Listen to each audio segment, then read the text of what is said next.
Estás escuchando Laboratorio de Juegos, tu podcast sobre la creación de juegos de mesa con Pablo Garáizar y Adrián Alba.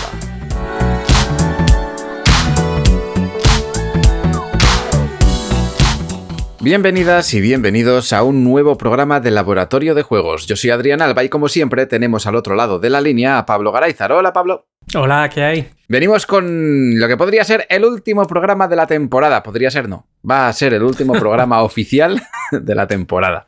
Otra cosa es que tengamos algún extra o algo que queramos hacer para finalizar, pero en principio este es el último programa oficial, verificado, 100%, doble check, Muy bien, me parece un honor y una responsabilidad cerrar la segunda temporada, o ¿cuál es? ¿La tercera? Ya no sé, porque con la pandemia ya no sé ni en qué año vivimos del podcast. Yo creo que es la tercera, realmente. Vale, puede ser. Lo que sí que es bastante alucinante, ahora que estaba revisando los numeritos para grabar, es el número total de podcasts, ¿eh? O sea, de programas. Sí. Estamos ya acercándonos muy, muy, muy peligrosamente al centenar, que vamos a pasar a las 3 cifras ya, Adrián. Sí, estamos a puntito de llegar. Quizás es el mejor momento para retirarse ahora, ¿no? Antes de pasar el numerito. No fastidies, no asustes a la gente que luego me mandan privados, no sé si te ha pasado a ti, cuando el programa, hace unos cuantos programas nos despedimos de Carlos hasta la temporada siguiente. Sí. Y le dimos las gracias por todo lo que colabora. La gente se asustó un poco y dijo, a ver, ¿esto es una despedida de todo el podcast o qué pasa? No os liéis. Es solamente que Carlos pues se tomaba ya vacaciones y como era la última vez que pasaba por aquí hasta septiembre, pues me apeteció despedirme de él. Luego lo hablamos. Vamos a ir con el tema de hoy. Que como fin de temporada es maravilloso porque acabamos con el mismo tema o con la misma sección con la que empezamos esta temporada. Neuromandangas. Bien. Es un ciclo perfecto, está todo pensado. Ha habido roboces que me han permitido intercalar otras cosas, pero Neuromandangas es, como quien dice, mi sección. También es verdad que quizá para la temporada que viene igual invitamos a más gente para hablar de estos temas porque cada vez hay más interés sobre todo en el canal de Telegram y hay gente que controla el asunto, así que haremos incorporaciones estelares a la sección. Pero hoy cierra el que lo empezó, que os vais a tener que conformar conmigo, vamos. Bueno, es una sección muy aclamada, así que no creo que la gente tenga problema porque este sea el último programa. De Neuromandangas en la temporada. A ver. Que parece que quiera ahora especificando cada cosa. Bueno, hablaremos al final de este programa, ya hablaremos un poquito del futuro, pero ahora vamos a centrarnos en el tema que nos compete. Y, a ver, tal y como me has presentado el programa, digamos que hoy toca hablar de seguridad vial. Más o menos. Vamos a hablar de señalética, vamos a hablar de señales en los juegos y cómo nos pueden ayudar a aprender mejor las estrategias válidas dentro de un juego.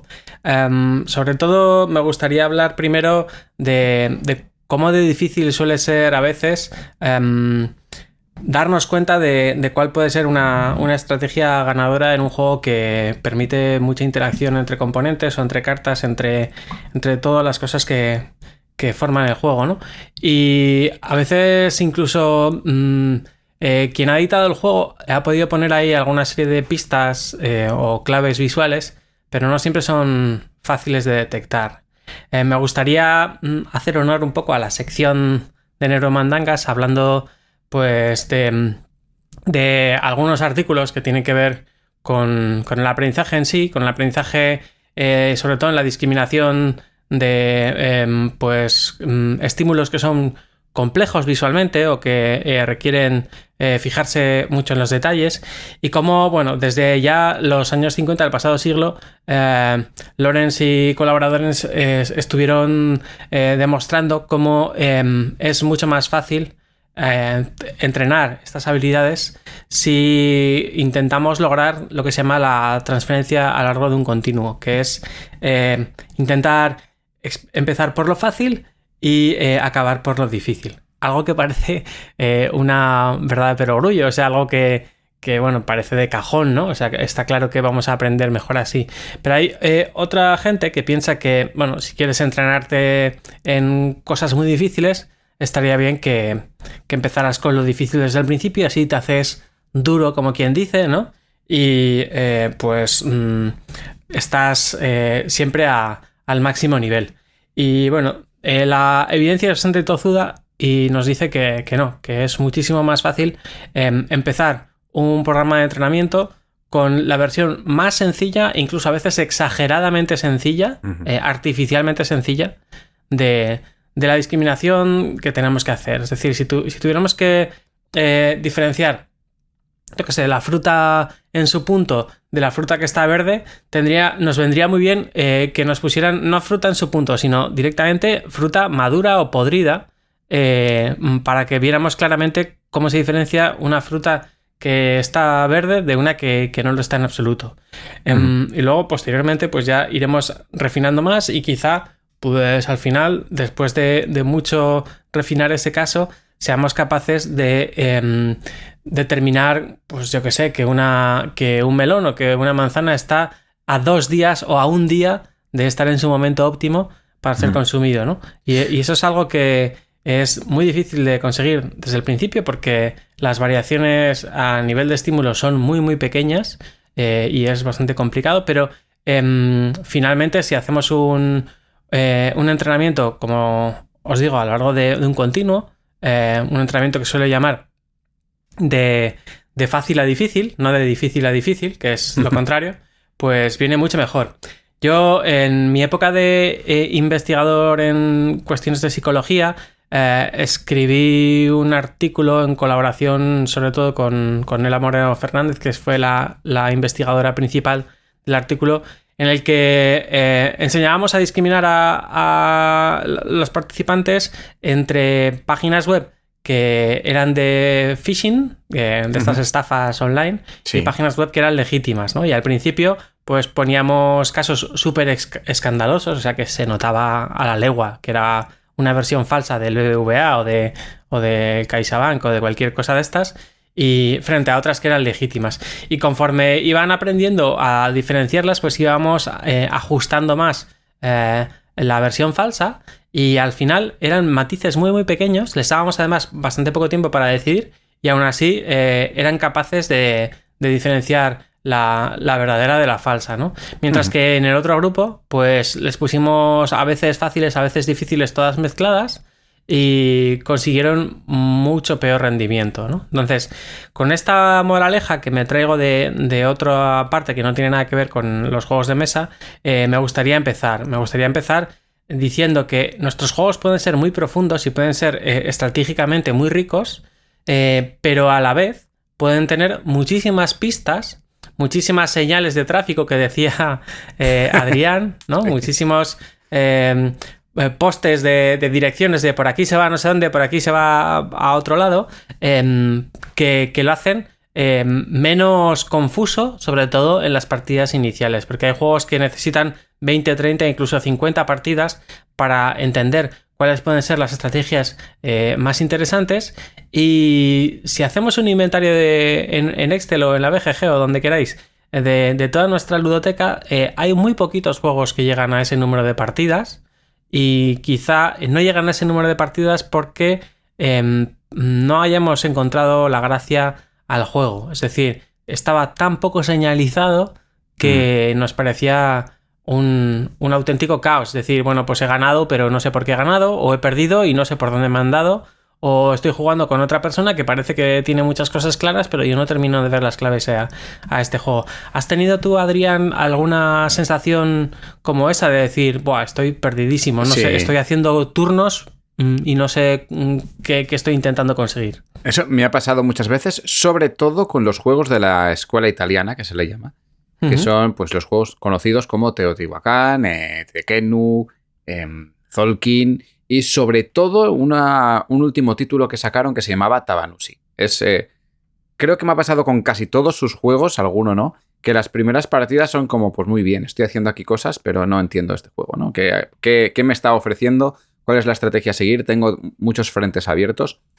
Y en cuanto a lo que comentabas del aprendizaje, empezar a aprender según lo más difícil o el punto máximo de conocimiento y enfrentarte a ello directamente, yo sí que en parte entiendo ese punto de vista, quizás en algún aspecto de alguna materia concreta. En juegos de mesa obviamente no. Primero lo entiendo porque cuando te enfrentas por primera vez en ese aprendizaje contra el máximo que tienes que dar, digamos que tienes como un choque de realidad de decir, vale, todo esto es lo que tengo que asimilar, ¿no? Y en cierta manera, si siempre que luego pases al otro método de aprendizaje, que es el que tú bien comentas, progresivo, a la hora de haber pasado con esta primera barrera de entrada, digamos que entiendes, puedes llegar a entender o puedes llegar a asimilar mucho mejor conceptos desde el inicio, teniendo en cuenta que ya sabes cuál es el acabado final. No sin ver estos contrastes que estábamos hablando cuando ves un producto finalizado y un producto recién creado que tiene como... que son ya cosas muy diferentes y se... digamos que no ves el camino de llegar de una forma a otra, ¿no? Y vas aprendiendo los pasos. Pero sí es verdad que esto, aunque me vale como barrera de entrada para ciertas cosas, quizás en ciertos aspectos, ¿no? Quizás más laborales o en otros aspectos en los que quizás te digo, mira, tienes que hacer todo esto y luego ya te voy enseñando paso a paso para que y encima puedes tener esa satisfacción de decir, vale, mira, tenía que hacer todo esto y ahora, joder, como voy poco a poco entendiendo esto que ya me han explicado antes, que vale, tenía el sentido pero no lo entendía y ahora lo voy entendiendo, pero puede pasar que te frustre de entrada. Es bastante frustrante que te den toda esa información de golpe, sobre todo si no tienes ese, vamos a dar un paso atrás ahora, ¿no? Te he puesto todo sobre la mesa y ahora no, ahora la limpiamos y vamos a ir poniendo pieza a pieza para ir montando este motor.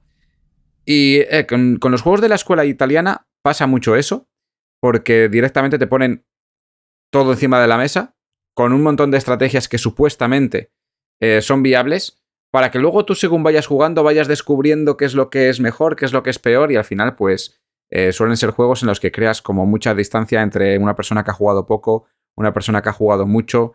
La misma persona, si ha jugado mucho, se ha enfocado en aspectos del juego que quizás no son los óptimos, entonces ve el juego de diferente manera y se generan momentos frustrantes. Sin embargo, sí que hay otros que, como creo que vamos a hablar hoy, sí que te van dando esas pequeñas pistas a lo largo del juego, incluso en la primera partida o incluso a lo largo de partidas, porque hay reglas que, por ejemplo, las van dejando en un lado, ¿no?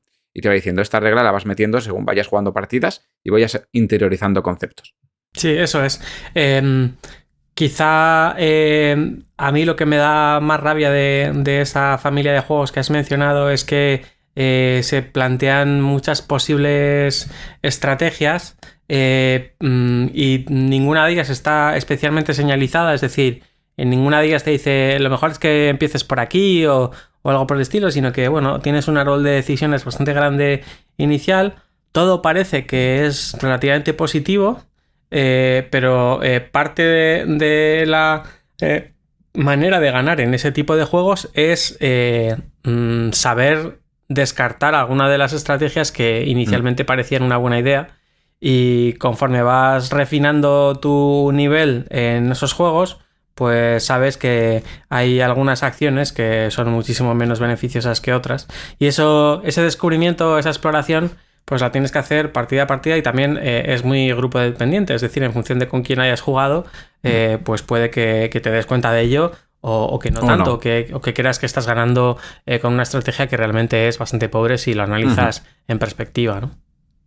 Al mismo tiempo, este método hay gente que lo disfruta mucho porque dice, bueno, empiezo a jugar a un juego que no sé por dónde me va a dar el aire, pero me gusta descubrir cuál es la mejor manera de ir ganando al juego, jugar partida tras partida intentando hacer diferentes estrategias para encontrar cuál es la buena, combinar diferentes estrategias para encontrar este camino. Pero en grandes rasgos yo creo que no solamente en los juegos de mesa, sino en todo. O sea, te pasa con videojuegos, te pasa con trabajos, te pasa con estudios, te pasa con todo. Creo que es un camino frustrante, ¿no? El que te den todo de golpe y tengas que ver por dónde puedes avanzar cuando supuestamente ya hay alguien detrás que ha hecho que eso tenga un camino. O sea, no es un descubrimiento de... Una vez que llegas a esas conclusiones dices, joder, qué bien, he descubierto una nueva isla que nadie conocía. No. No, alguien ha descubierto esta isla y a mí me han dicho que venga a buscarla. es sí, diferente, a mí esta manera de... O sea, ese afán de descubrimiento sí que lo veo como bastante positivo. Tienes un espacio grande de posibles soluciones y después de varias partidas te das cuenta de que algunas son más arriesgadas que otras son más seguras, otras funcionan frente a otras estrategias y tal. Eso está guay.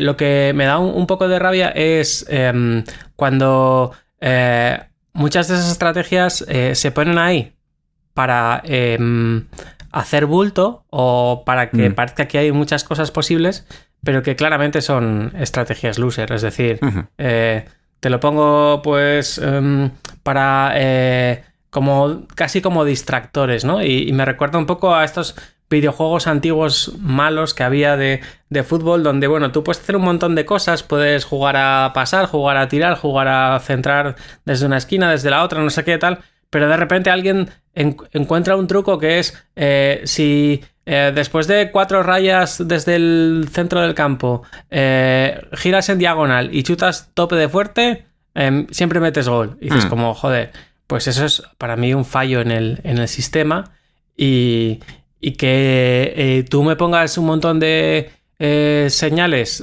indicando que puedo hacer otras cosas para que no descubra ese fallo, pues no hace que sea menos fallo, ¿no? Entonces hay algunos juegos que tienen estrategias claramente dominantes y que no ponen señalética, no ponen señales de por dónde tirar a nivel de estrategia, precisamente para que la gente tarde en descubrir ese tipo de estrategias dominantes y que no rompan el juego, ¿no? Sí, y eso al final disfrutan el juego según lo van aprendiendo, ¿no? Entonces es como le están jugando el juego y dicen, bueno, he jugado 10 o 15 partidas para ver la estrategia. Oye, pues igual el juego está amortizado, eso también es verdad. Ya, bueno, puede ser. Lo que ocurre también mucho con este tipo de fallos en el diseño, o yo los considero así, es que a veces en videojuegos, pues lo que ocurre es que pasa eso y existe la posibilidad de nerfear o de quitar poder a algunas cartas o algunos componentes del juego, lo que sea, y tratar de convertir estrategias claramente dominantes en estrategias peores, ¿no? Y bueno, ese tipo de parches se pueden realizar también a través de expansiones o de avisos en la BGG que ha salido una nueva versión del manual o cosas así, pero ya denotan pues un diseño regulero. Entonces estaría bien intentar evitar esto.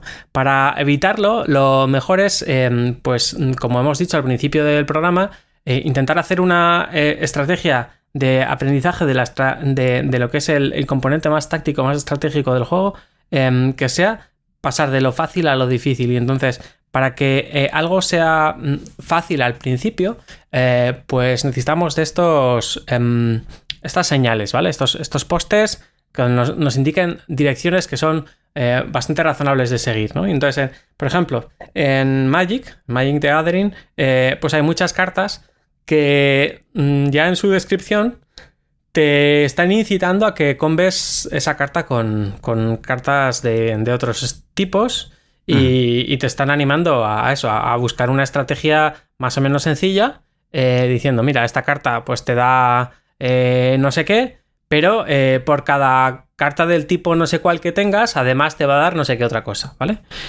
Con eso ya tenemos ahí una señal, un poste, que nos está diciendo, si tiras por aquí, si tiras a combar esta carta con estas otras, parece que pasan cosas, ¿vale? Así que yo que tú lo probaría, ¿vale? Y entonces pues hay gente que ve esa descripción de la carta y dice, vale, esta carta en sí misma no es tampoco la pera, pero me está animando esta carta a también tener en mi mazo estas otras, ¿vale? Voy a intentarlo y voy a ver si consigo ese combo y a ver qué cosas pasan, ¿no? Entonces, no te está diciendo cómo jugar directamente, pero sí que te está dando una pista muy clara de por aquí se va a Roma, ¿vale? Entonces, si tú, pues tu intención es ir a Roma, pues quizá empiezas a tirar por ahí, ¿vale? Y luego, pues bueno, quizá si te fijas en esa carta, a nivel más sutil, vemos que en el diseño gráfico se ha utilizado un esquema de colores que también te está sugiriendo que esa carta puede ir bastante bien con otras cartas pues de la misma familia, del mismo tipo, o lo que sea, ¿no? Entonces, en un juego tan complejo como Magic the Gathering, digo complejo a nivel computacional, ¿vale? A nivel de mecánica de juego es bastante sencillo, pero como todas las cartas pueden combar con muchísimas otras, al final se produce una explosión combinatoria tan grande que para definir una estrategia, pues una persona más o menos puede intuirla, pero un computador pues tiene que hacer un montón de cálculos para llegar a dilucidar cuál podría ser la estrategia óptima con la situación en la que está, ¿no? Entonces, como se producen tantas posibles combinaciones entre todas las cartas, es a veces muy difícil darse cuenta de cuál puede ser un buen combo, y si las propias cartas ya te están animando a hacer algunos, pues viene bastante bien. La pega que tiene esto, bueno, pues que tu estrategia no será sorprendente, pero la ventaja que tiene esto es que tu estrategia probablemente a nivel mecánico esté premiada. Es decir, quien ha puesto esa señal no te está mandando a un barranco, te está mandando a una carretera que lleva a algún sitio, ¿no? Y yo creo que eso es bastante beneficioso, sobre todo para los primeros estadios de nivel de juego, que no sabemos jugar muy bien. ¿Te has encontrado con algo parecido a esto en las partidas que has echado? Sí, hay muchos juegos que tienen guías, ¿no? Hay juegos que quizás requieren un desarrollo, y para hacerte un poco esta guía, pues lo que hacen es que, a no ser que tú consigas ciertos elementos, no puedes ir desarrollándote en una rama. Quizás tienes 4 estrategias a seguir, lo que pasa es que tienes que ir eligiendo en cuáles te vas a ir basando para poder ganar la partida, ¿no? Pero si tú no haces ciertas acciones en el juego, pues no vas a poder acceder a ellas. Entonces sabes perfectamente que para conseguir, me lo estoy inventando, que para conseguir, yo qué sé, hacer una cabaña de almacenar leña, pues tengo que utilizar mis peones en el bosque y luego en una herrería, ¿no? Entonces tú vas y haces esa rama porque dices, vale, es que yo quiero hacerme la cabaña de leña para poder hacerme luego el camino que va no sé dónde. Entonces más o menos vas viendo el camino ese que puedes hacer. Y así con todo, ¿no? Como el propio juego tiene cosas que te está bloqueando el desarrollo si no te centras en ciertos aspectos del juego. Por lo que tú vas aprendiendo en cada partida, o cada vez que juegues, o cada vez que quieras verlo, pues vas aprendiendo qué ramas puedes seguir, ¿no? Si tenemos diferentes facciones que cada una se desarrolla en un ámbito diferente, pues vas aprendiendo en cada una pues diferentes aspectos del juego, que luego, una vez que hayas jugado varias partidas y las domines, a lo mejor las puedes entrelazar entre todas y es una combinación tan buena como la anterior, sobre todo porque te deja adaptarte a las situaciones en el tablero a lo largo de la partida, etc. Y de estos juegos, pues hay bastantes, ¿no? Que empiezas como con poquito y según te vas expandiendo vas abarcando más y más, pero ya con unas direcciones marcadas, teniendo en cuenta pues estas primeras acciones que vas haciendo que el juego, entre comillas, te obliga a hacer. No te va a decir siempre haz A, B, C, pero igual tienes A, B y C como ramificaciones diferentes, y dentro de A, dentro de B y dentro de C, pues luego ya tienes otro árbol, ¿no? Y eso te sirve para hacer este aprendizaje guiado. No solamente eso, sino que luego tenemos juegos que empiezan con pequeños tutoriales. Quizás el primer juego te dice, te dice, para la primera partida no utilices este módulo, no utilices esta expansión o estas fichas, y no utilices tales cosas. Vas a jugar simplemente con esto. ¿Por qué? Porque tengo tantas cosas en el juego que quiero que aprendas los conceptos básicos de cómo funciona el mecanismo para que después, en una segunda partida, ya te estoy avisando, en una segunda partida, estos conceptos los tengas interiorizados y te puedas centrar y divisar otras cosas que te va a ofrecer el juego. Sí, totalmente. O sea, hay el tema de, por ejemplo, las facciones asimétricas en un juego te están animando a utilizar una estrategia que sea más beneficiosa para tu facción. Y bueno, sería como desde el principio ya te están... es como si el juego empezara en un cruce de muchos caminos, de 7 o 8 caminos, y te están diciendo, bueno, si tú quieres centrarte en el tema del ataque, pues coge esta facción porque pues vas a tener un track de desarrollo mucho más rápido en en ese aspecto. Y si quieres centrarte en la defensa, o si quieres centrarte en el I+D, o yo qué sé, en conseguir comida, pues puedes tirar para un lado o para otro, ¿no? Eso sería una señalética clarísima, un poste de de direcciones muy, muy bueno, ¿no? Como al revés, bien has dicho. Eso es. O al revés también suele pasar en el que te dan la facción que es simétrica con el resto de personas en la partida y eso te obliga a que todo el mundo juega de la misma manera. Entonces vas desarrollando diferentes estrategias para poder ver todo lo que te abarca el juego y después te dan la facción asimétrica que te constriñe en una cosa concreta porque ahora que conoces todo el aspecto del juego, como te tienes que centrar en esta rama, pues vas a saber cómo funciona el resto de cosas para poder competir con tus rivales porque sabes lo que hacen o para poder aprovecharte de ciertas situaciones de otras ramas de estrategia para la tuya que te ha tocado, que por ejemplo puede ser ataque y tu economía pues puede ser cero, ¿no? Hablando de juegos de civilizaciones, quizás. Sí, sobre todo se hace la segunda maniobra es la que más se ve. ¿Por qué? Porque en las primeras partidas, si todo el mundo juega con las mismas reglas, es más fácil que todo el mundo interiorice todos los conceptos. Porque las dudas se resuelven en la mesa, entre las personas que estén jugando. Si hay que mirar una regla de algo, se mira para todo el mundo. Y eso agiliza mucho las primeras partidas. En el momento en el que metes asimetría, sí es verdad que a lo mejor puedes aprender mejor una estrategia concreta, que a lo mejor también se puede jugar con una facción simétrica, no tiene por qué ser asimétrica, pero la simétrica te obliga a ir por ahí, pero al jugar esas partidas estás condicionando a que cada persona tenga, digamos, un reglamento diferente, ¿no? A veces son conceptos tan mínimos que no influye, pero otras veces influye tanto que esto dificulta las primeras partidas y hace que esa barrera de entrada de la que hablábamos de aprendizaje sea mucho mayor. Porque si yo tengo el caso del root, si yo estoy jugando un juego en el que tengo unos peones que voy moviendo por el tablero y tengo que ir construyendo edificios a base de acciones y luego me estoy enfrentando a otra persona que funciona por crear mayorías en diferentes lugares para que se vayan expandiendo y hagan como explosiones al estilo Pandemic, pues asimilar todas esas estrategias diferentes y todas esas formas de juego, pues se dificulta bastante, ¿no? Sí, totalmente.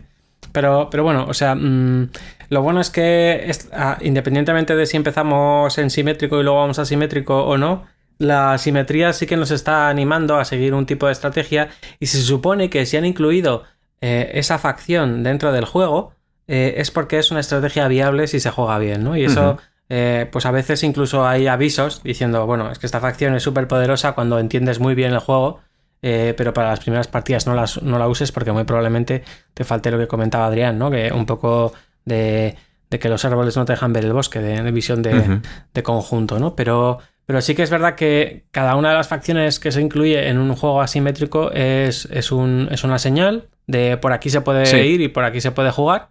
Y lo que me molesta muchísimo es que hay algunos juegos que incitan a hacer algún cierto tipo de estrategias o de acciones que realmente son perjudiciales para la victoria. Es decir, te animan a hacer set collections que si lo consigues, pues realmente es una jugada bastante lamentable, ¿no? O cosas así. Ahí yo lo llamaría como pistas falsas o señales que nos están desviando de nuestro camino. Sí. No sé si se te ocurre algún ejemplo. Sí, se me ocurren muchos. Yo estoy obsesionado en el juego Teotihuacán con ir con ganar una partida yendo a la estrategia de templos y máscaras. Es algo... igual se puede algún día, pero se tienen que alinear los astros para que eso suceda. Y es una estrategia que no fue nunca viable. De hecho, son estrategias que no funcionan en el juego básico y que han intentado ir paliando con futuras expansiones. Entonces, el juego sí que te está intentando premiar por si consigues mucho de esto, vas a conseguir mayor cantidad de puntos, pero claro, cuando llega al final de la partida te das cuenta de que has invertido un montón de esfuerzo en algo que realmente no te va a dar la victoria, porque hay otras acciones en juego que el coste de acción, como hemos dicho alguna vez, el coste de acción, cuánto vale una acción, pues es mucho mayor que el coste de la acción que tú estabas haciendo en ese inicio, ¿no? Y se queda como un componente que debe usarse como residual y no como estrategia. Pero claro, es una estrategia que te están incitando a hacerla, no como otras que, por ejemplo, en este Teotihuacán, pues lo que tenemos es creo que son 8 acciones diferentes, 8 templos diferentes. No me equivoco ahora si son 7 u 8, creo que son 8. Pues uno de ellos es para construir pirámide, otro para decorarla y las otros 6 pues son para coger recursos o para poder conseguir pues esto que te he dicho, ¿no? Conseguir puntos de victoria a través de otras maniobras o consiguiendo máscaras. Y claro, el coste el de la acción buena, que solamente tienes una acción de ir a construir la pirámide, pues es mucho mayor que si has gastado 3 acciones en ir a conseguir 4 máscaras, ¿no? Es un poco pues esta estrategia que te engaña y que te incita a hacer cosas que luego pues no son rentables. Y lo mismo me pasa con otro juego que han sacado recientemente, esta misma editorial. No es de la escuela italiana, pero es de la misma editorial, que es un juego que se llama Origins, que te mete como una competición por ser primer jugador. Y realmente, si inviertes tiempo ahí, lo que estás haciendo es perder puntos, acciones a cascoporro en cosas que realmente te funcionan. Lo mismo, en ese mismo juego, pues hay otros tracks de tecnología, creo que se llaman, o no sé exactamente cómo se llaman, que le pasa lo mismo, ¿no? Que si te centras en ellos, pues lo mismo, estás perdiendo valioso trabajo en otro sitio. Sí, eso a mí me da muchísima rabia y sobre todo cuando no es que, bueno, tienes la posibilidad, sino que hay una incitación a hacerlo. Es decir, pues por ejemplo, Jake Fromdorf, el que habla sobre estos temas en su blog, nos dice que, pues eso, que en Terraforming Mars hay un premio, como quien dice, cuando tienes 16 cartas en mano, pero es que incitar a tener 16 cartas en mano es incitar básicamente a jugar mal al juego, porque si tienes tantas cartas en mano es que algo estás haciendo mal. Bueno, ¿no? en ese juego concretamente es que existe formas de poder hacer evolucionar tu civilización a raíz de poder tener más capacidad de robo de cartas. Entonces es una estrategia a seguir, pero con condiciones muy, muy concretas, ¿no? Pero sí es como te lo ponen como caramelo para que lo consigas y luego pues no es lo óptimo. ¿Y esto lo solucionan? ¿Cómo lo solucionan? Con una expansión que cambia el tablero.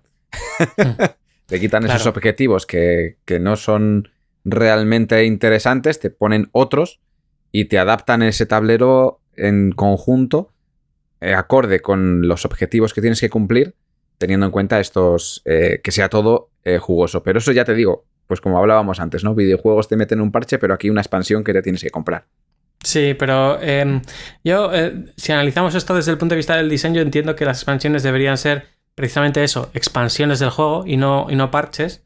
Y es muy importante que, pues eso, que si vamos a poner una señal en un cruce de caminos, no digamos por aquí se va a un sitio súper chulo y realmente es un barranco y te vas a matar, y que luego en la expansión, en lugar de justo cuando termina el barranco, pues hayas puesto un puente que te lleva al otro lado.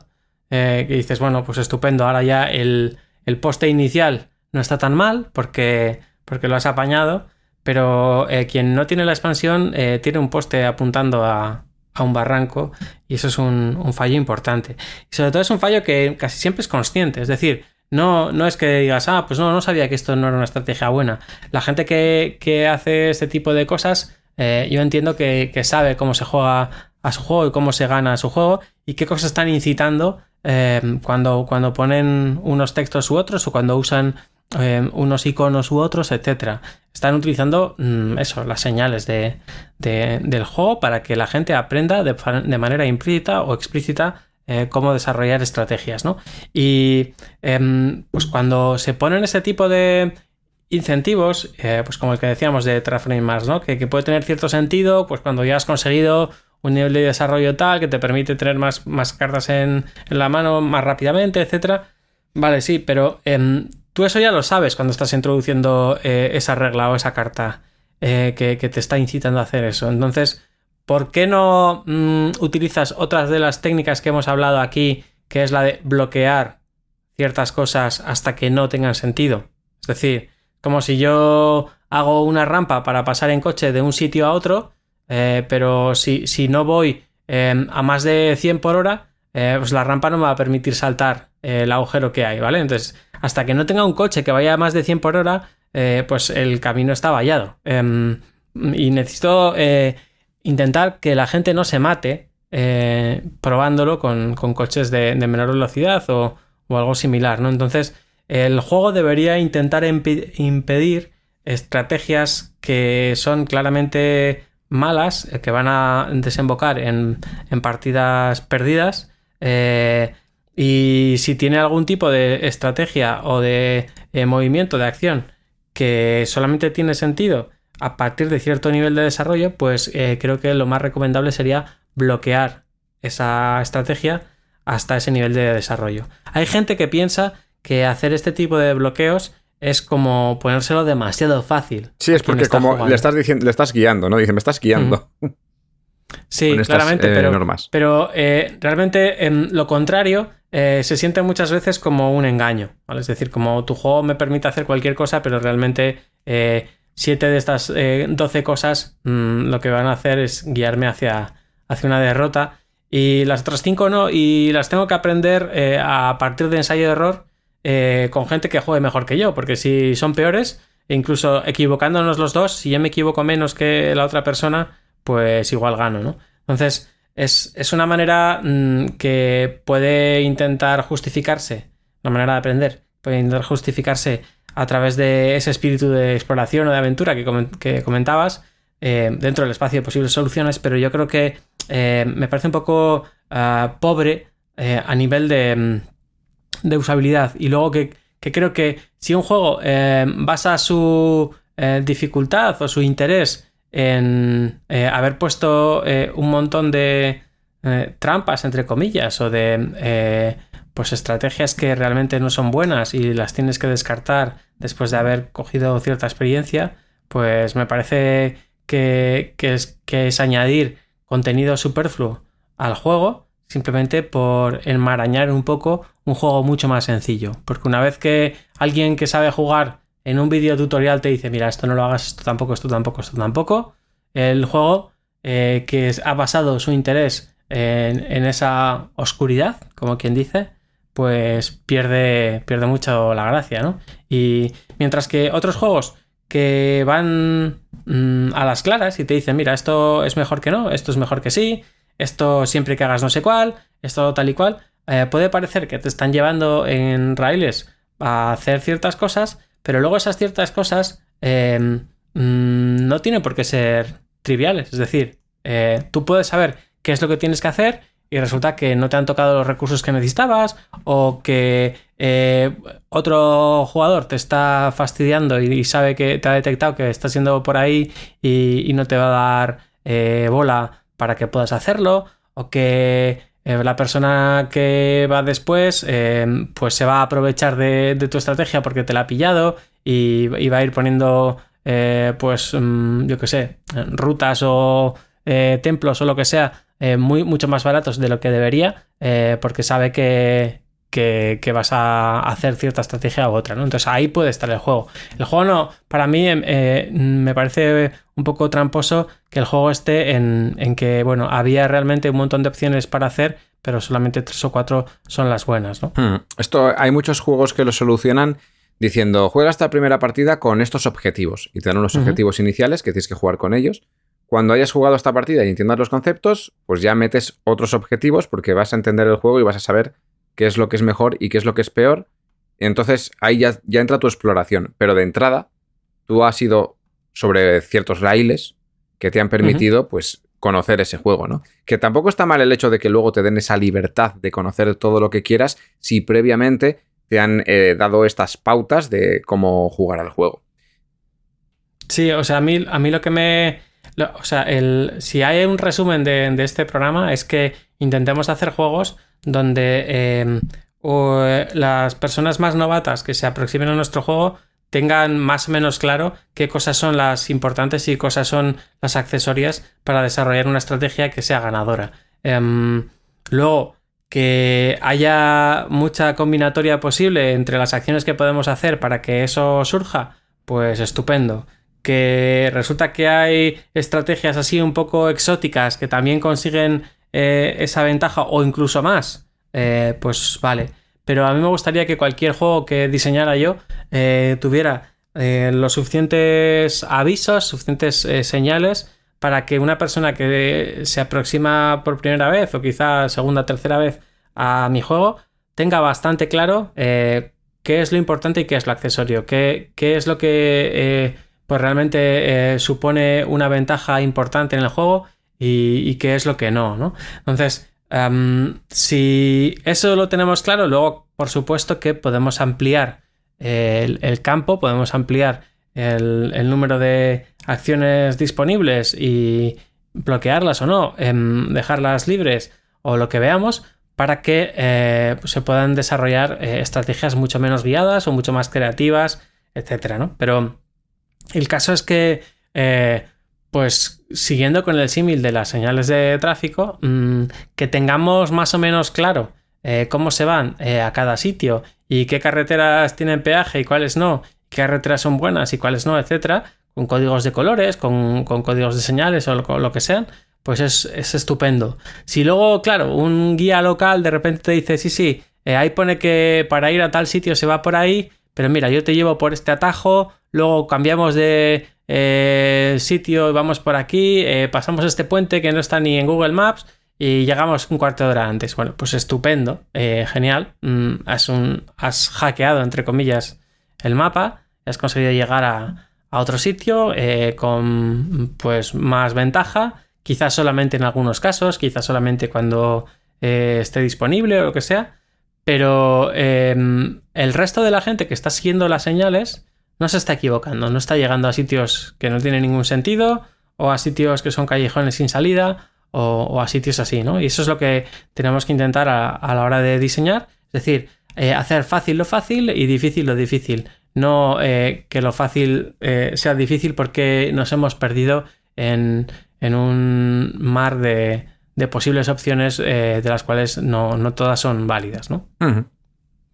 Y luego, muchas veces intentamos hacer esto, lo conseguimos, diseñamos un montón de pistas, entre comillas, o de niveles de desarrollo o de bloqueos de opciones que no tiene sentido hasta que la partida se haya desarrollado antes, o sea, más adelante o lo que sea, y aún así no conseguimos que quienes están jugando se den cuenta de todo ello, ¿no? Hay veces que nuestras señales son demasiado sutiles y que a pesar de que hay un montón de carteles en la carretera, pues son del mismo color del fondo o cualquier cosa, o son muy pequeñitos o no se ven, ¿no? Entonces, ¿qué puede ocurrir? ¿Qué podemos hacer para que esto mejore, ¿no? Bueno, pues hay muchas cosas que podemos hacer.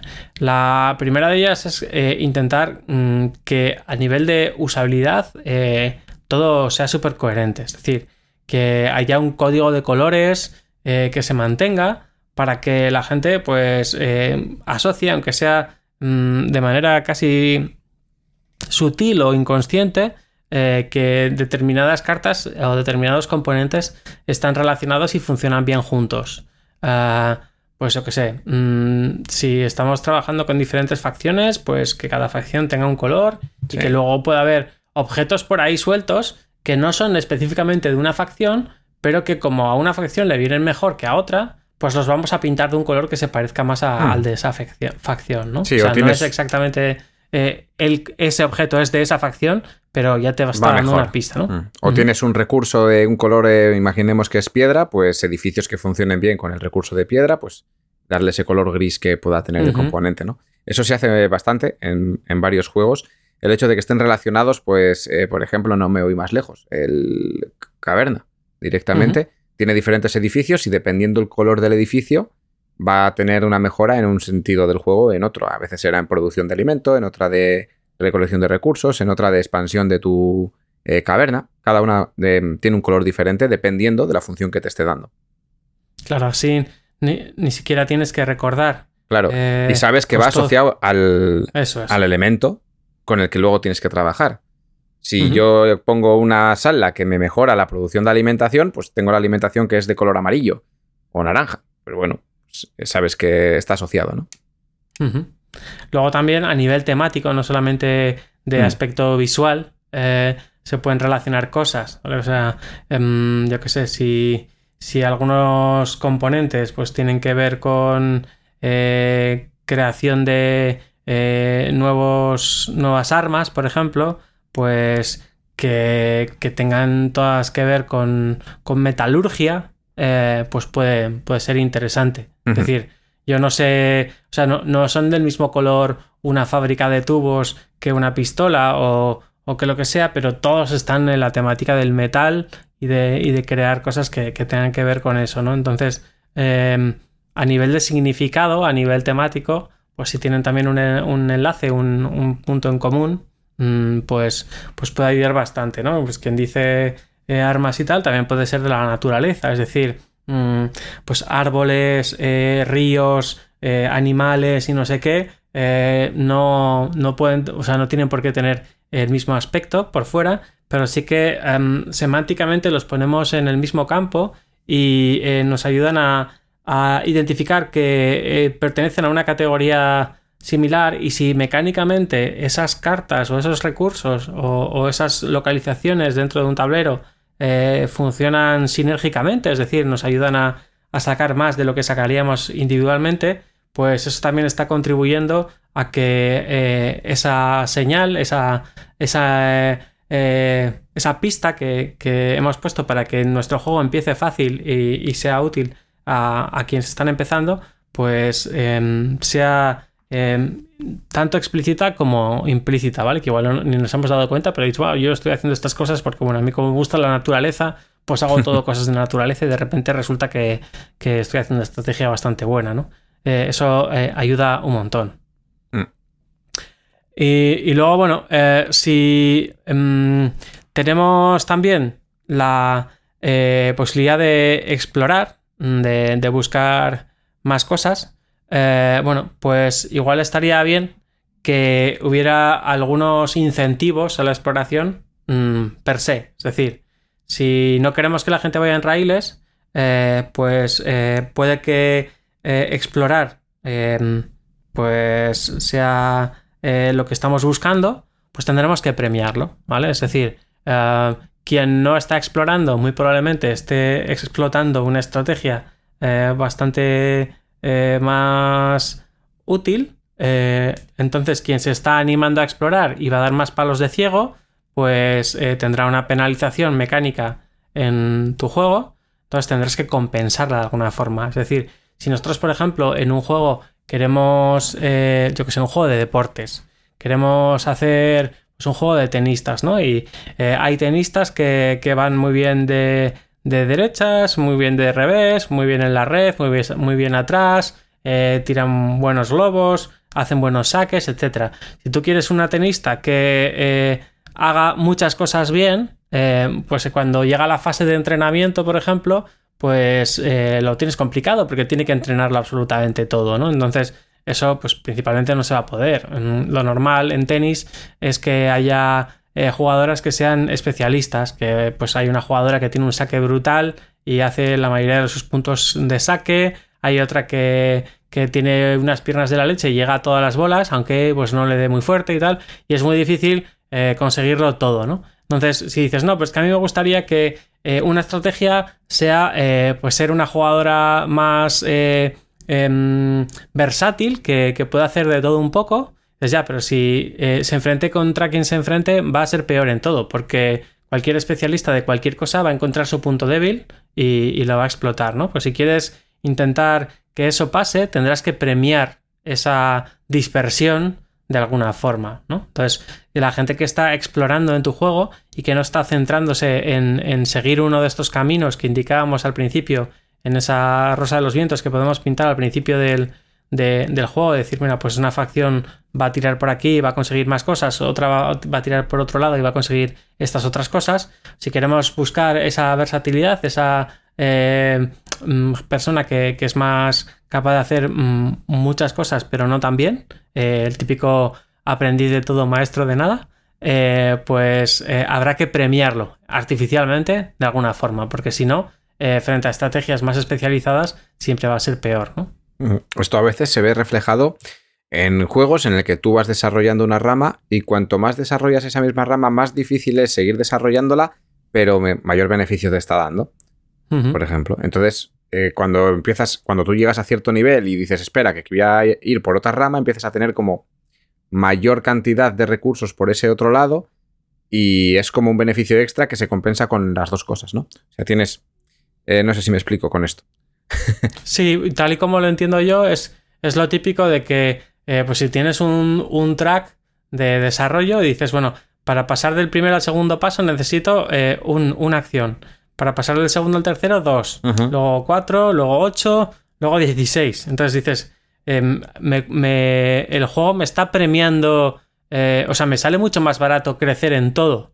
Pero no. Si hay varios de estos tracks, que especializarme en uno de ellos, porque cada nivel de especialización me cuesta más que el anterior. Ujú. Entonces ahí hay un diseño que te está animando a ser multidisciplinar, porque si te centras solamente en uno de esos tracks, pues cada paso que quieras dar te va a salir mucho más caro que al resto. O sea, a mí me va a costar muy, muy poco pasar del nivel 1 al nivel 2, que me va a costar solamente una acción, pero a ti te va a costar 16 acciones pasar del nivel 4 al nivel 5, por ejemplo. Exacto. Sí, pero a lo mejor esto se ve repercutido en que yo si consigo llegar a ese nivel 5 con 16 acciones... Te fundo a saco en no sé qué. En algo, pero claro, tengo una carencia muy grande en otra cosa. En todo lo demás, claro, porque has invertido muchísimas de tus acciones en subir. Esto a veces se ve en juegos que puedan tener mercado abierto entre las personas que estemos jugando, en el que si alguien se especializa en un comercio concreto, mira, Catán directamente, lo vamos a ver, ¿no?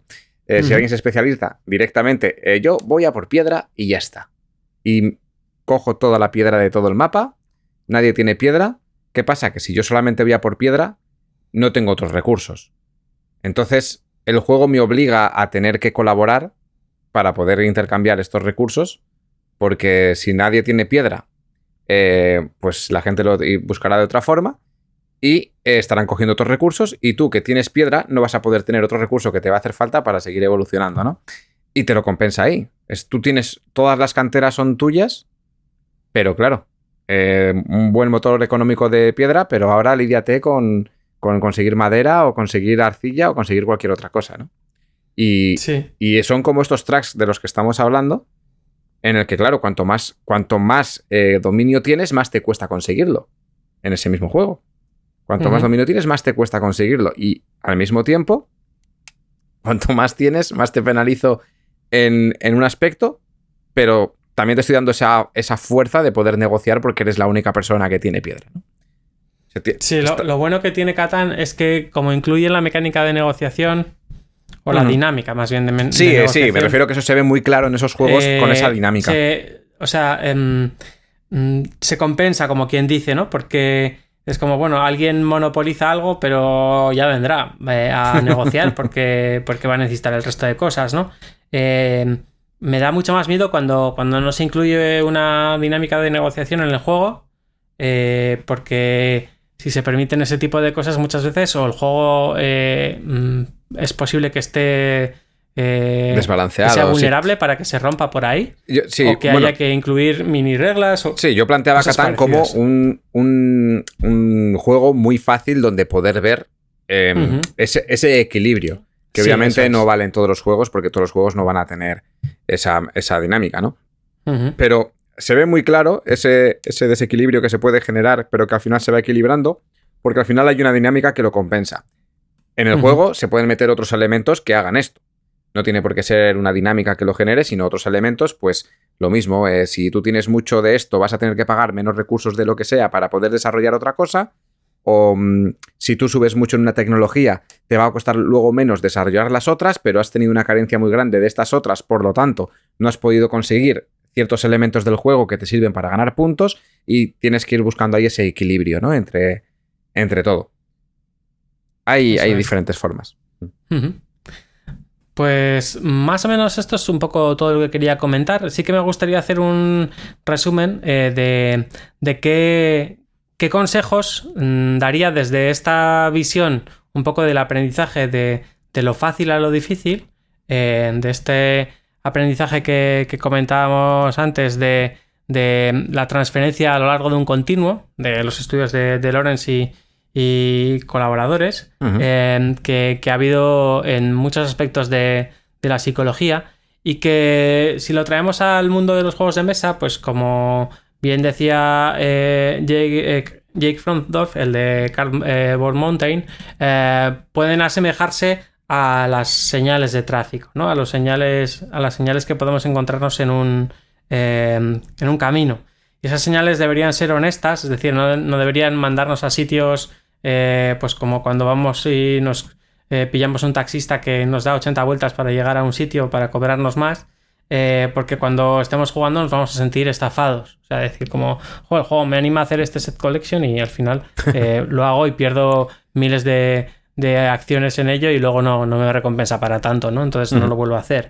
Y bueno, como resumen diría que deberíamos llenar nuestros juegos de este tipo de señales, que no va a hacer que nuestros juegos sean más simples o que tengan menos interés, sino todo lo contrario, sino que la gente se juegue ya bien desde el principio y le vea mucho más la profundidad que a veces tienen nuestros juegos y que cuestan de que se entienda, porque cuesta que se entienda la profundidad de nuestros juegos por lo que he mencionado antes, porque muchas veces no salen lo suficiente a mesa como para que la gente termine pillándoles un poco la gracia, ¿no? Sobre todo, entonces, cuanto más complejo es, más cuesta que se exacto. juega. Entonces, un juego, si tiene mucha profundidad, necesita muchos señales. Y eso no va a hacer que el juego sea menos profundo, sino que va a hacer que la gente empiece a notar esa profundidad cuanto antes, ¿no? Entonces, ¿qué tipos de señales pues recomendamos poner? Pues las que hemos comentado ya. Vamos a intentar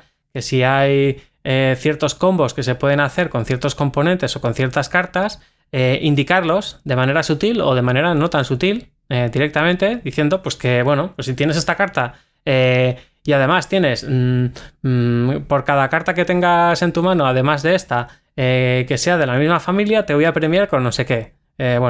Pues eso ya te está animando a tener cartas de esa otra familia. Si luego resulta que cuando tienes una mano así, además puedes hacer otras muchas cosas, pues ya el combo te lo ha sugerido una carta, ¿no? Te han puesto una señal.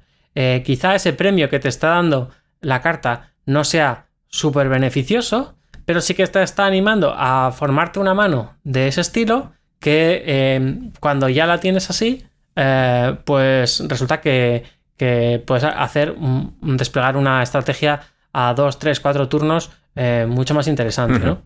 Entonces te estoy animando, dices, bueno, tú vas a ir a jugar a baloncesto. Bueno, pues te animo a que fortalezcas las piernas y que hagas no sé qué y que hagas no sé cuál. Y dices, bueno, y si haces eso, te premio con la camiseta del equipo. Y dices, bueno, la camiseta del equipo no me vale para nada, no voy a ganar más porque llevé la camiseta del equipo. Pero resulta que como más premiado lo he hecho y cuando voy al campo, joder, juego mejor, ¿no? Entonces es un poco ese espíritu de decir, quizá el premio que te estoy poniendo, pues sí que sea a veces un poco placebo, o sea, no es un premio menor, pero como te estoy animando a seguir una estrategia que si la sigues porque has venido a por el premio, luego vas a poder hacer muchas más cosas, pues es una señal honesta, como quien dice, ¿no? Sí, a veces tenemos objetivos de partida individuales que te pueden servir como pista y en las primeras partidas se pueden repartir de una forma azarosa y luego se van repartiendo de una forma en la que forman parte del juego, forman parte de hacer un draft porque sabes pues qué están ofreciendo cada una de ellas una vez que ya empiezas a conocerlas. Y bueno, pues te puede dar la sensación al principio de que puede estar recompensado o descompensado porque a alguien le ha tocado un objetivo de forma aleatoria, pero esos objetivos también se pueden tipificar al principio de la partida. Es decir, tenemos los objetivos de inicio, que son estos 5, 6, 7, los que sean, que se reparten en la primera partida, todos están compensados, y luego ya vamos a empezar con los objetivos que son mayores, ¿no? Eso es otra herramienta que se puede utilizar dentro del juego. Lo que hemos dicho de bloquear caminos es otra estrategia para dentro del juego. Caminos que pueden estar bloqueados en las primeras partidas y después no. Eso también puede ayudar. O incluso una cosa muy rara, esto es otra herramienta última que quería dar, lo he visto en algún juego, es raro verlo, pero alguna vez sí que lo trae, que te pone un disclaimer al final del manual. Y te pone, no leas esto si no quieres estropearte la experiencia de juego, pero si te resulta muy difícil o quieres tener alguna pista de por dónde empezar a jugar en este juego que tiene tantas posibilidades, aquí te vamos a contar alguna estrategia que es viable para tus primeras partidas. Y te cuentan un poquito, pues, en qué acciones deberías centrarte, en qué acciones no deberías centrarte, para que tú vayas cogiendo el camino de cómo deberías jugar al juego, aunque luego siempre puedes, pues, tomar otros caminos para explorar nuevas rutas, ¿no? Y todo esto totalmente. se puede combinar. Yo el resumen, o sea, la frase que resume en todo esto es que intentar tratar de dotar de profundidad artificial a nuestros juegos, ocultando cuáles pueden ser las partes importantes del mismo, es una trampa, ¿vale? Es un engaño, y que pues cualquiera se va a dar cuenta de que eso se puede solucionar, entre comillas, de forma muy, muy sencilla. O sea, ya lo decíamos cuando hablábamos de roboces, de automas, una manera muy fácil de identificar cuál puede ser una buena estrategia para ganar, o cuáles son los elementos fundamentales y cuáles son los accesorios, es ver cómo está diseñado el automa. Si el automa está diseñado para ganar, muy probablemente se esté centrando en las cosas que son importantes y esté pasando bastante fuerte de las cosas que son accesorias. Y además estará desplegando una estrategia que será ciertamente coherente para que pues las partidas sean ajustadas, ¿no? Entonces, eso hace que, si tú te fijas en cómo juega el automa, el juego pierda profundidad. Bueno, pues entonces es que es un juego que tenía una falsa profundidad, que tenía una falsa complejidad, que simplemente estaba tirando de complejidad por ocultación, ¿no? Y si con todas las pistas dadas, aún así el juego es interesante, pues entonces tenemos una complejidad real, ¿no? O sea, me gustaría que no llenáramos el juego de pistas falsas y que intentáramos todo lo contrario. Dar cuantas más pistas mejor para que la gente juegue bien desde el principio, cuanto antes mejor, para que todas las partidas sean interesantes ya desde el principio. Quizá no de la primera partida, que estamos un poco a verlas venir siempre, pero sí en la tercera, cuarta partida ya sabemos más o menos qué es lo importante, qué es lo accesorio, qué cosas van a suponer un conflicto entre personas que están jugando, qué cosas van a ser más fáciles de conseguir, porque normalmente la cosa no va por ahí, la gente no va a ese tipo de recursos y tal. Bueno, pues creo que es una manera de diseñar muchísimo más honesta y sobre todo muchísimo más usable y muy, muy agradecida. Quienes quieren oscuridad, pues la pueden tener en muchos juegos, como bien ha dicho Adrián, de la escuela italiana, pero y de otras muchas, porque o sea, no es exclusivo de esta forma de hacer los juegos.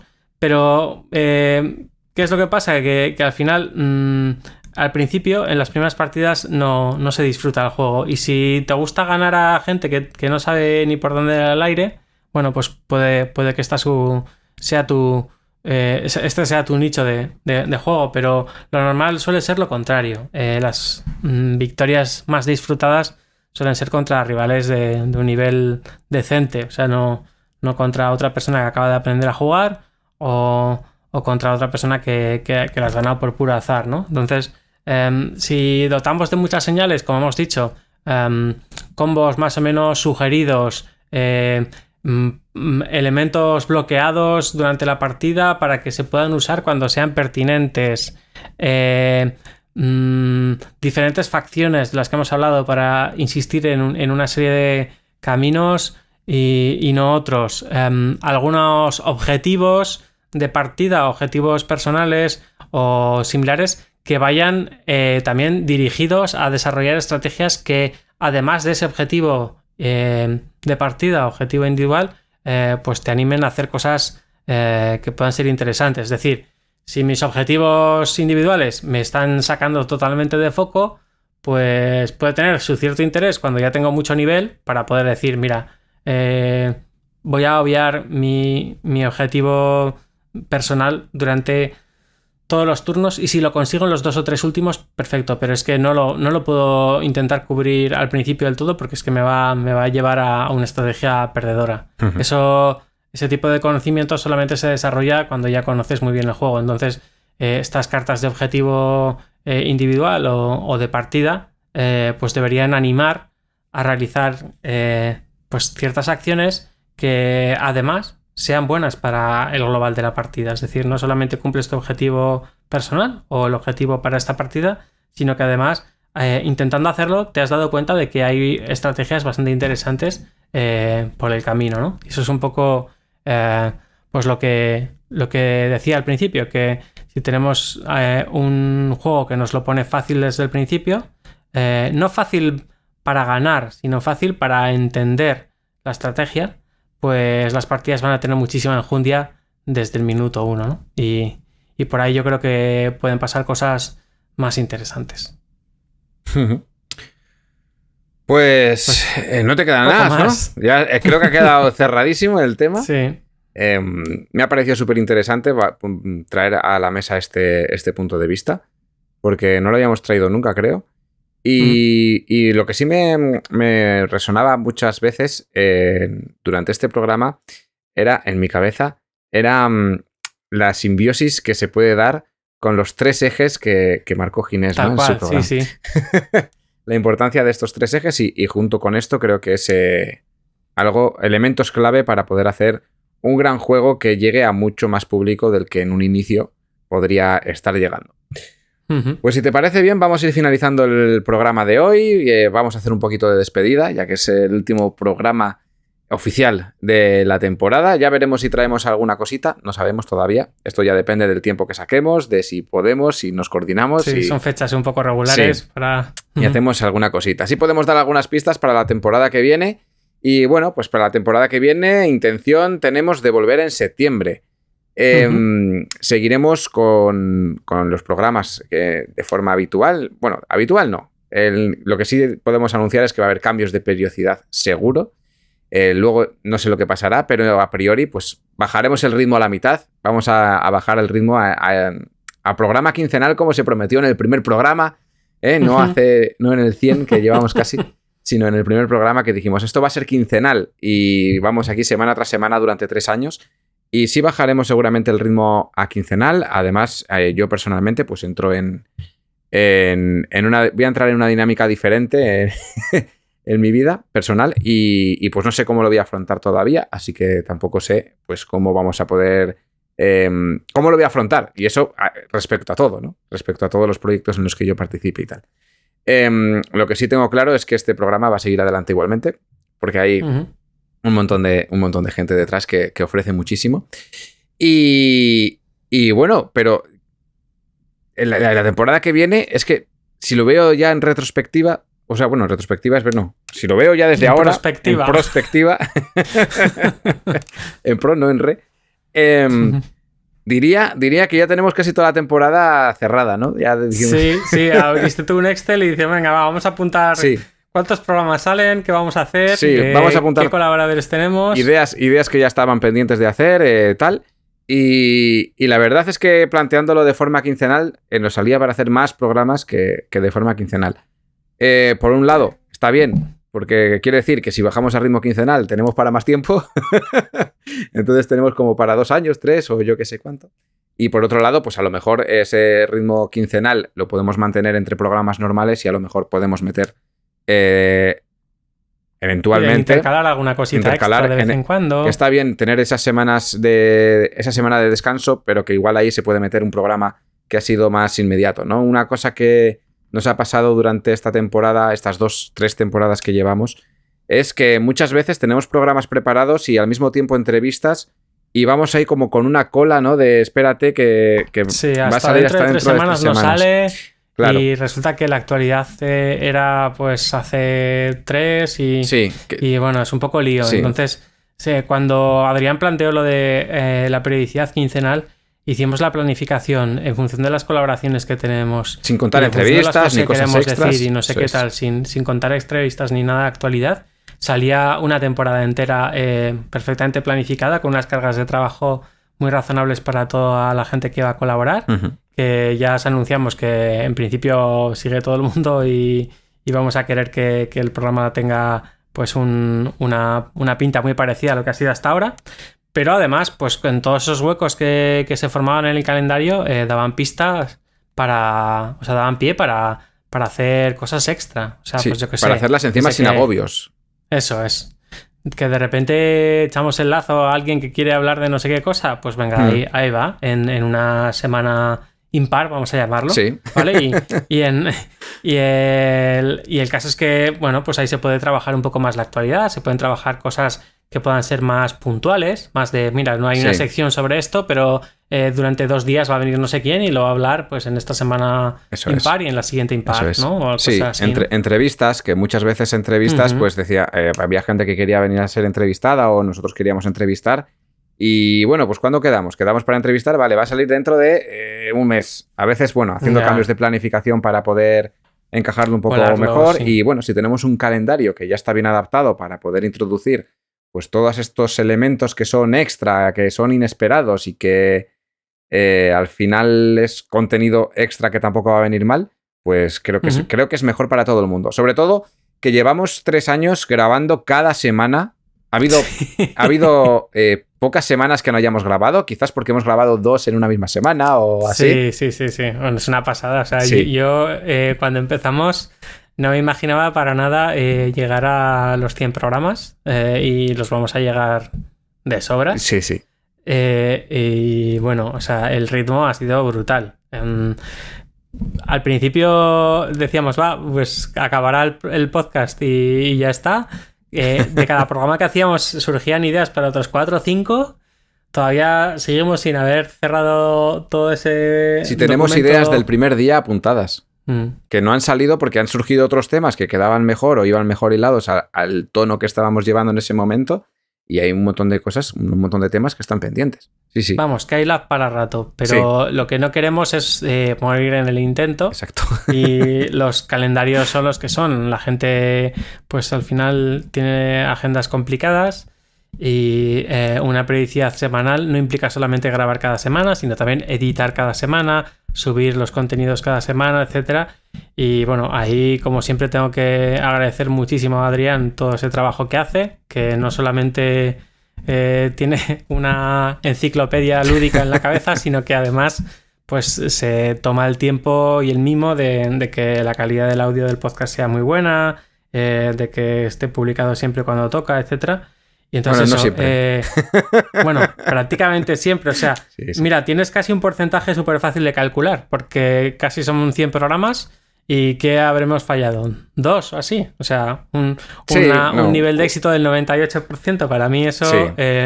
Con todo el dinero que estamos dejando en ti.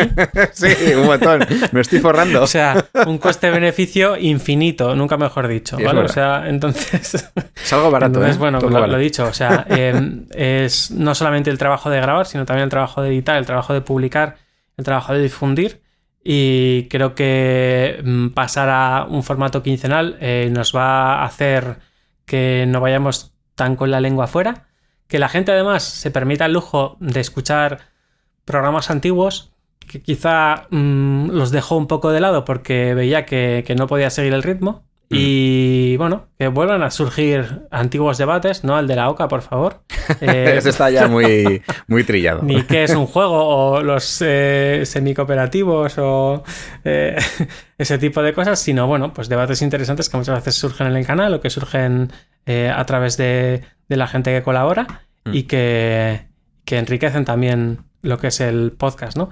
Nos gustaría también volver a la idea de que nos mandarais audios para hacer pues programas más a veces corales de un montón de intervenciones que las comentemos Adrián y yo, y también pues por tener un poco el pulso de la comunidad, no solamente desde el texto del canal de Telegram, sino que pues el resto de la audiencia os oiga, ¿no? Y sepa cuáles son vuestras opiniones y que no escuchen siempre a la misma gente. Sí, pues, os animamos también, si en verano os sentís con ganas de hacer cosas, pues nuestros DMs están abiertos, como suelen decirse, para que nos mandéis audios de casi cualquier cosa, sugerencias de ideas de programas o opiniones sobre algún tipo de cosa o yo qué sé, simplemente reseñas de alguna cosa, cualquier cosa que consideréis que pueda ser interesante en un programa de diseño de juegos de mesa, pues es muy bienvenida. Teniendo en cuenta eso, que el programa será quincenal, podremos sacar mucho más tiempo para poder recopilar pues todo esto que estamos hablando, porque es cierto que esta última temporada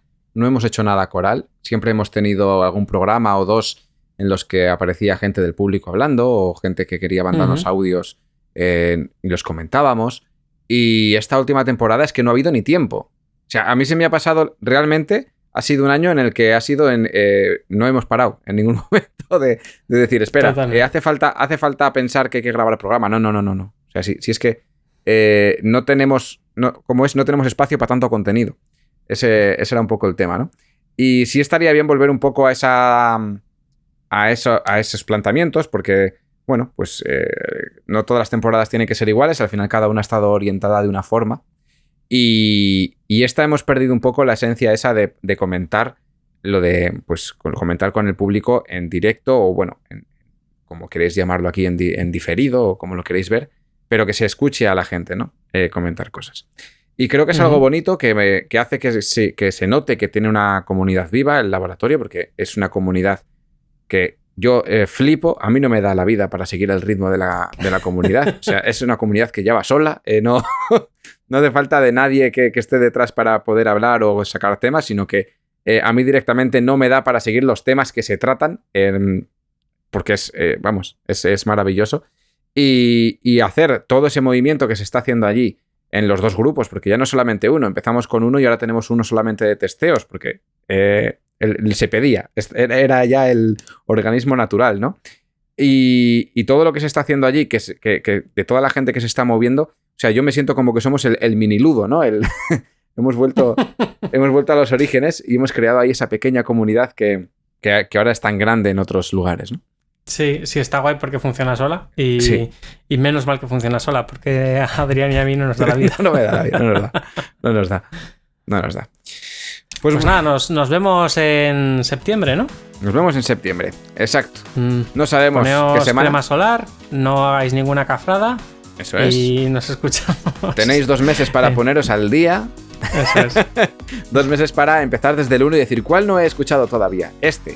Y darle caña y sacar el tema en el grupo de Telegram. Importante, ¿eh?